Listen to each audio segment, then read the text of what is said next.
say you should be doing.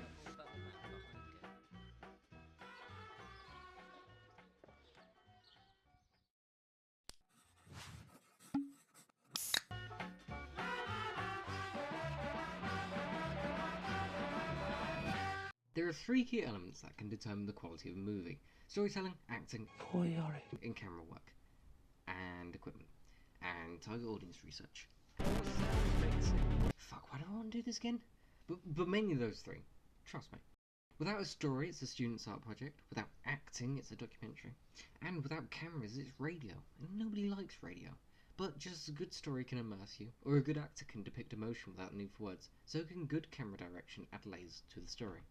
If you look at some of what are considered the greatest movie scenes in history by pissing BuzzFeed or some shit, there is probably a mix of good acting, storytelling, and camera work. Alien, Clockwork Orange, Superman 4, actually, never mind about that one, Pulp Fiction, and... This time, who's coming out of those now? All the clubs are being closed down. Shaun of the Dead is a 2004 zombie. Who say that? I mean, Z-word film directed by Edgar Wright, starring just so many people, and just so happens to be student filmmaker's wet dream. It is the first part of a loose trilogy of movies. Cornetto. Trilogy. Yep, a cornetto appears in every movie, each with their own colours. Red for Z-words, blue for cops, and for the best film, green for aliens. Even though the alien's blood is blue. Why did you do this, Ed? I thought you were meant to be the clever one. Fun fact, it wasn't planned. They just got cornettos for free after putting them in Shaun of the Dead, and put them in other movies. Speaking of fun, this movie. If you haven't seen it, I'll sum it up. Shaun is a television salesman who's stagnant in life, not wanting to take responsibility. He has a mate, Ed, who is even more irresponsible, and is compliant in holding Shaun back. Shaun's girlfriend, Liz, breaks up with Shaun because she feels he is holding her back. Then there's a bad stepdad. No, he isn't. Get out! Get out! A lot of music that varies in quality. Something zombies.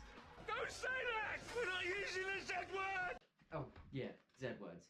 So anyway, the Z-words start attacking, and this is what Shaun and Ed do. They take Pete's car, go to Mum, go in, take care of Phil, grab Mum, go back to Liz's, pick her up, go to the Winchester, have a nice cold pint, and wait for this all to blow over. Yeah, boy! Another fun fact, Z-words were everywhere at one point. I should mention, in media, we haven't had an apocalypse. Yet.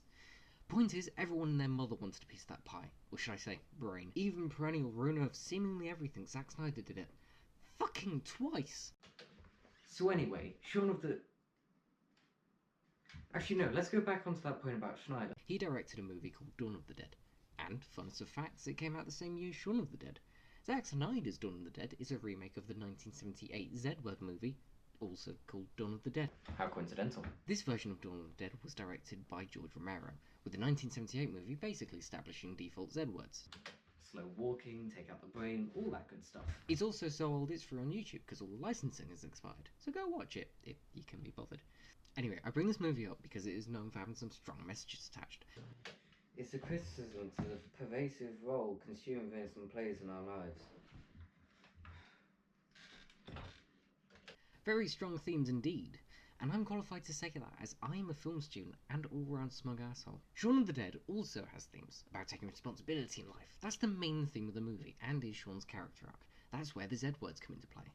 No, that's rubbish. About 20 minutes into the movie, Z-words start appearing, and Shaun goes out to get a cornetto, and doesn't realise it's the dawn of the Z-words. I mean, Dawn of the Dead, damn it, I nearly tied it all together. Almost like an Edgar Wright movie.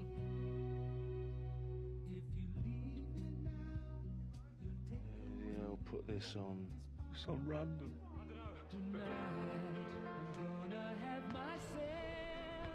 the hell put this on? Some random. Anyway, Shaun gets home not noticing anything unusual, even with all the warning signs. There's a shop worker named Mary who appears a little earlier. She arrives in the back garden and is seen too gruesome to show. So, here's an artist's rendition. Perfect. But the scene we're looking at today is the one directly after. So, after all that, we can finally talk about this scene. I should get out there. No, we should stay inside. Be stopped by removing the head or destroying the brain. I'll repeat that, by removing the head or destroying the brain.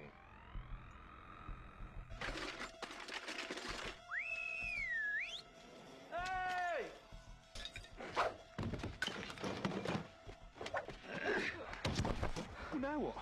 I'll have to get more stuff. What's in the shed? I don't know, it's locked. Now, some of these are limited. Whoa, what was that? I think it was Blue Monday. Man, there was an original pressing. Sorry. Definitely not. The Batman soundtrack. Throw it. There's some guy in the shed. He said it was locked.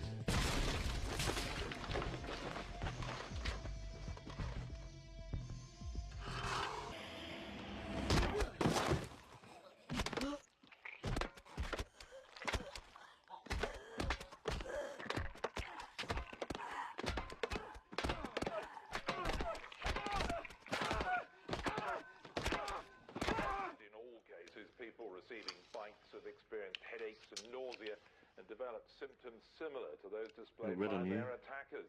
If you know... That was fun. With Edgar Wright, there's a style. There are callbacks, foreshadowing, information we get about the characters. It all has a flow and adds to the tempo of the comedy. In Shaun of the Dead, the camera is always going in a certain direction. It adds momentum to the scene, helping the comedy feel not so stilted and flow nicer together. Also, it helps with the action. And if none of that works, just use slapstick. I'm taking a shortcut before.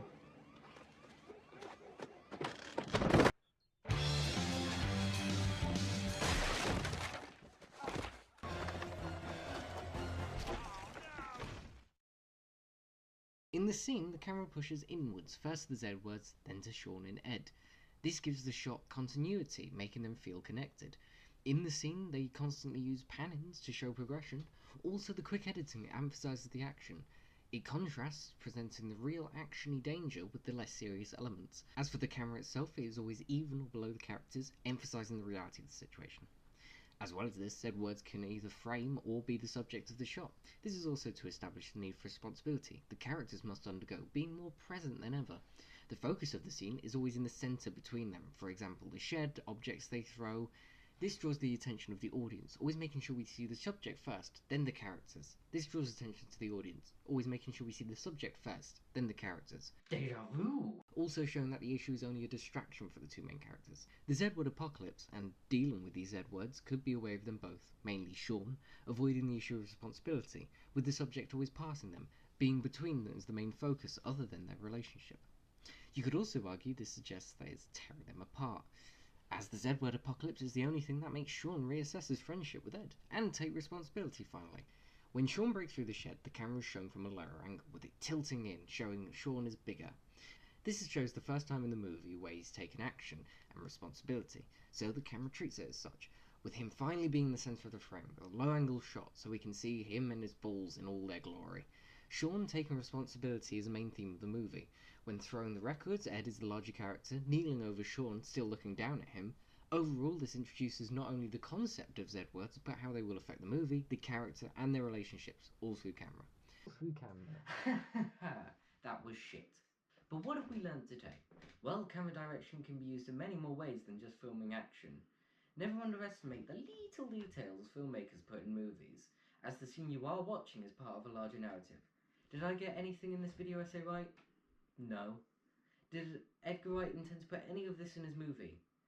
Probably not, but I hope this demonstrates that camera can be used to add extra layers to story. I hope this inspires those of you who haven't watched it to watch it, and those of you who have to watch it again and notice the little things you didn't notice the first time. Or, just have fun with it.